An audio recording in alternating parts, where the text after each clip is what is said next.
one second. Look that up real fast. You don't want famous words. I don't know how to do any of this stuff. Maybe make fun of it. Okay, Right. so I'm gonna get made fun of. Yeah. Great. Hi. Is this recording already? yeah. So I was just thinking you could do like a quick intro of like your story. Okay. Orangetheory, if you don't mind. Sure. Okay, hi everybody. My name is Molly Osborne and I'm the studio manager, and I also coach here at the West Des Moines OTF location.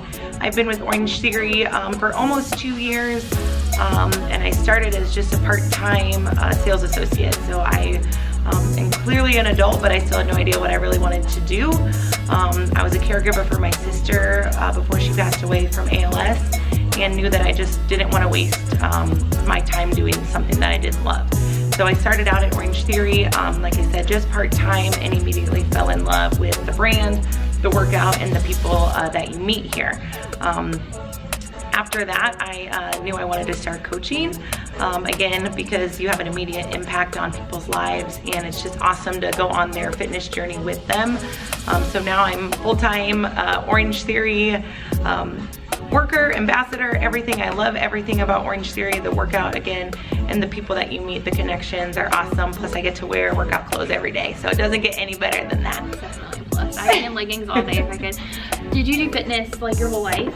So I played sports my whole life. So this is the first personal training that I've done. It was just group personal training, but I love it because you get lots of hands-on with a lot of different people, and the energy is awesome. But I played volleyball in college, so fitness has always been a huge part of my life. Love up, Coach Tanner.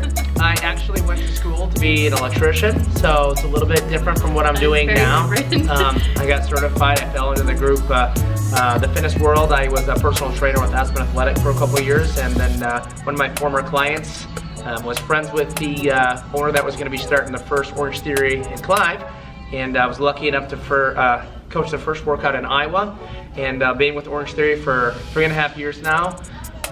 Roughly 2,500 workouts. I still love it. You grow daily. You get to meet a lot of awesome, cool people. I love the fact that I get to help impactful people's lives and change them in a positive way. And I just firmly believe in the workout itself and the power it has to change people. So I love Orangetheory. I bleed it, and I highly encourage everybody that's out there that's watching to take Orangetheory if you haven't already.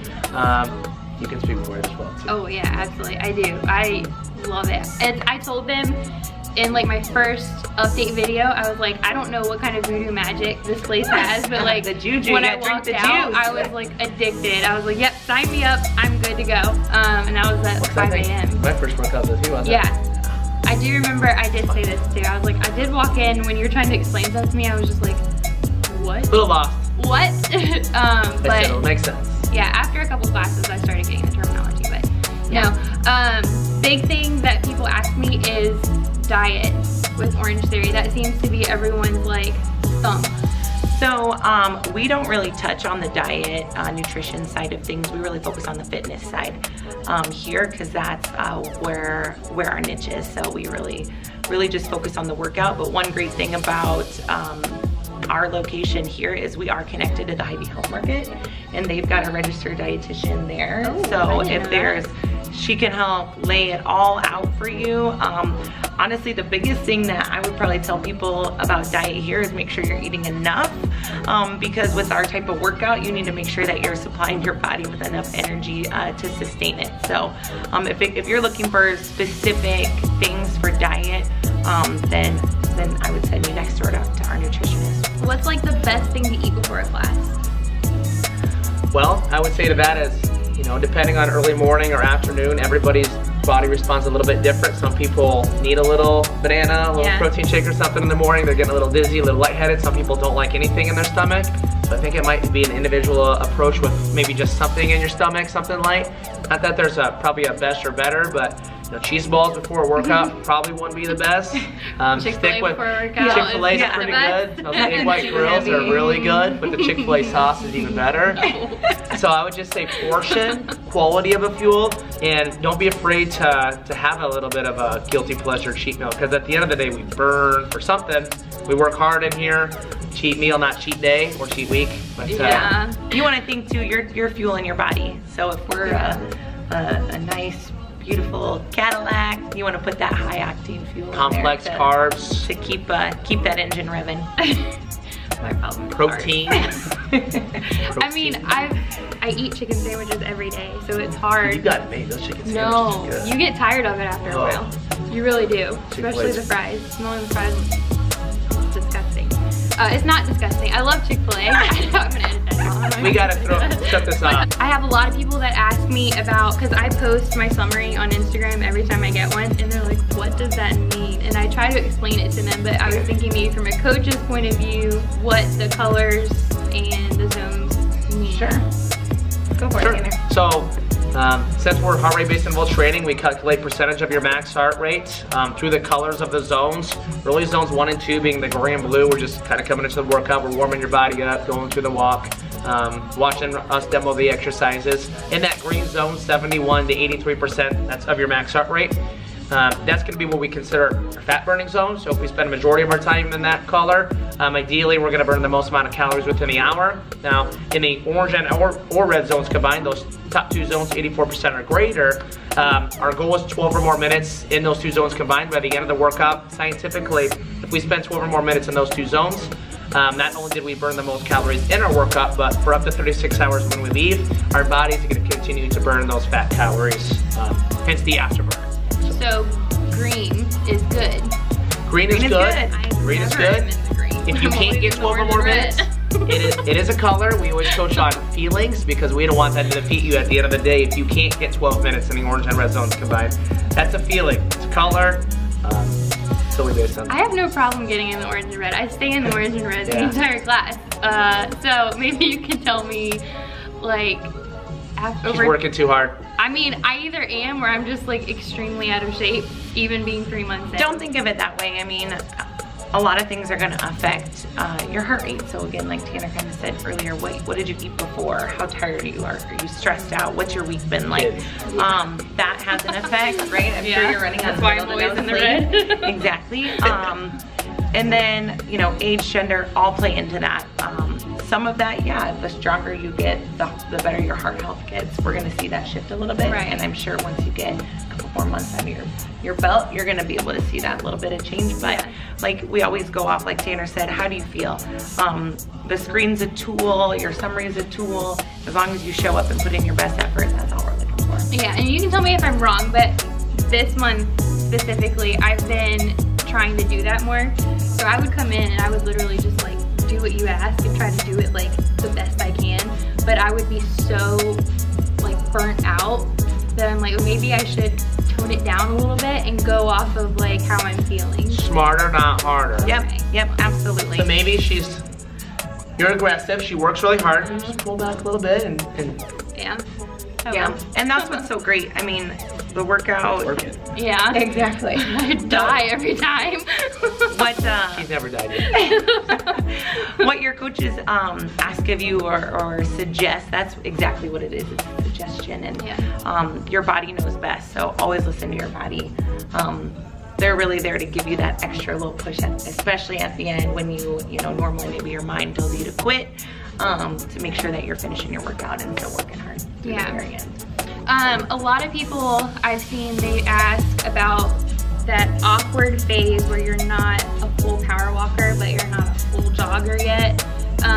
I can speak for myself. I'm kind of like in between right now. So the first like month or two, I was straight up power walker, and now I'm feeling like, okay, my base is more of like a power walk, but I'm able to jog on the pushes and run on the all outs. Like, is that wrong? Should I just stay in one area until I'm ready to do it the whole way, or how does that work? Because a lot of people are having the same problem. Or not problem. You can always go back and forth between the two in a workout, in a block, however you want. The biggest thing that you want to think about, and this might be something for you to adjust just a little if you're wanting to make that transition, is start with your base. Okay, we always want to build off of our base. That's the most important thing. So if it's some of those shorter blocks like today, that would have been a good day for you to, you know, to work on getting used to that jogging feeling. And if you need to power walk, you're not getting any less of a workout. I always like to throw a power walk block in there every once in a while because it's good for your booty, ladies, or men, whatever. So, you know, as you feel ready, then start to work on that jog and then work into it if you want to make that full transition. What do you think, Tanner? Yeah, and there's nothing wrong with doing half and half too. So, well, we didn't really kind of talk about those heart rates, a base, a push, and all that. That's what we work throughout the workout. A base, which Molly was kind of talking about, is the challenging but doable feeling. She's kind of in the mix between power walking and jog, between her inclines and speeds. It's okay to take that incline up a little higher. You know, power walk shouldn't feel like we're jogging. We should be able to be in control. Maybe just put a little more intensity on the incline. And then for an all out, you want that speed underneath your wheels. Go ahead. Feeling, base is challenging but doable. A push is uncomfortable, a little breathy. In control to go back to base, and then an all out, you know, depending on the workout, we might have 3, 4, 10. It's very uncomfortable. Beyond, you know, almost breathless, but still in control. So maybe in that all out, you want to go for your speeds and then bring it right back down. So crush it, walk. So it's just where to be and when and how it should feel. Right now. But I'm totally okay though. It's improvement. So every time I go back to like walking, like today, halfway through the class, don't walk. Like, okay, I gotta walk a little bit. I was like, he's gonna yell at me. No. Splat points. Okay, so a lot of people also ask. I'm still getting pretty high splat points for being a couple months in, myself included. My average is usually between 20 and a high 30.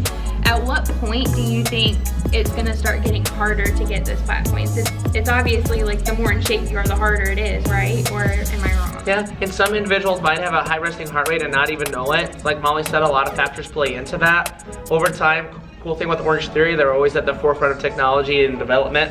You know, they'll come to the point where every, say, 6 workouts, it's gonna recalculate your individual's max heart rate and be a little bit more accurate with that. So that'll be something to look into. But again, with the feeling, the color, don't think that splat points are bad. You could be standing on the floor watching the coach demo and being red. How do you feel? You know, again, like Molly said, your body knows what's best. Listen to that, but it's not bad. Molly can kind of add to that. Yeah, you know, like Tanner said, with Orangetheory, they are always looking to improve pretty much every aspect of the workout, the science, and they actually just recently adopted a new algorithm to calculate that max heart rate. So it's one that, you know, if you Googled how to figure out your max heart rate, you'd find a pretty basic equation. But Orangetheory has gone above and beyond, and they've adopted what the Mayo Clinic uses and some other top facilities to make that more accurate. Now, the biggest change for people are women under their 30s. So those people have seen for sure more splat points. But again, it doesn't mean bad, it doesn't mean out of shape, it doesn't mean any of those things. You know, do you want to spend your hour there? Not necessarily, but if you do, you're not doing anything wrong. Okay. I mean, the other thing too to go along with that is, you know, as you get more and more in shape with your cardiovascular side of things, that's also when your coaches are gonna encourage you to increase your base pace. Yeah. Start to up those paces. So just when you start to feel, ooh, I got the hang of this, I'm feeling really comfortable, no, then we're gonna ask you to give a little bit more in some of those paces. So then again, you're right back, you know, to pushing those limits. And it might be as easy of a fix as pulling up your profile and making sure all that information is correct with your There's user error sometimes. No, it just stops recording after a certain amount of time. There it's okay. Yep, and prep for the dry try. Continue to do your workouts as you would. The workouts are pre-designed where they're gonna prep you for that run, the row, the exercises, so you're not gonna come in blind. Yeah, just start small, have a goal in the end. We'll establish that overall time. You're gonna get through it in roughly an hour or less, and then you just continue to get better off of that. So don't be nervous. It's gonna end sometime, right? Like, Right. You're gonna get through it. Nobody's died yet. What we were talking about earlier is, I mean, I told her just to go for it. Yeah. Nobody's ever done it and regretted it. Even if you have to walk, if it takes you, you know, the full amount of time allotted, it doesn't matter because you went for it, you finished, and that feeling's great. So I'm gonna do it, and I have it on camera now, so I can't back out. Last question. What is one solid piece of advice you would give to someone who is thinking about potentially doing Orangetheory, or they're about to start the first class? I would just say that it'll change your life. You're gonna meet some amazing people here who are very positive. Our staff is amazing. We're here for you as well. And, you know, we don't regret the things in life that, that we do, or that we don't do, rather, you know? So most of the time people regret things that they wish they would have done or things that they wish they would have tried. Your first class is free. You really have nothing to lose. So I would get in here, come see us, and get ready to change your life. But don't think you're gonna leave and not sign up, because like I said, there is some juju going on. Yeah, we trick you. We trick you. We hypnotize you when you walk in. Yeah, exactly right. I was just gonna say the first workout's free, so you're really at no risk there. It's free. We just know that you're gonna love it. We believe in it ourselves. We practice what we preach. We take the workouts, Molly and myself, we all do it. We believe in it. So with that being said, we just know that that in a positive way, over time, it's gonna continue to impact you emotionally, physically, mentally. It's tested, and again, it's proven. You can't really beat that effect by science. So yeah, scientifically backed, technology tracked. Yeah, and you gotta mix between all the components. You know, it's not just a workout with weights or treadmill. It's structured intervals. You know, resistance training. You're never gonna see the same workout twice. I don't know if we talked about that. Constant variety. If you do the same thing every day, A, it sucks, it's boring, B, you just kind of give up. So we're gonna continue to challenge yourself with our benchmarks we do, the dry try. It's always gonna want you to get better. So if you remember your first workout, some of the stuff, I mean, you've come a long way. It doesn't get easier, but you can push yourself harder. Yeah. Well, just like with the non-scale victories for me, just even hitting personal records and even like going from being a little bit of a jogger, I mean, that's a huge victory in and of itself, because before this, like, I don't run. I never ran. I hated it. But now I'm like excited to do it, and I'm not tired out all the time doing it. It's a cool little transition, because then all of a sudden you're like, am I a runner? Like, am I gonna sign up for a race this spring? I'm not gonna lie, I thought about like signing up for some races. You'll do some 5Ks, don't worry, you will. Yeah, so thank you guys. You're welcome. Thanks for tuning in. Thanks for listening. Bye. Thanks guys. Yeah.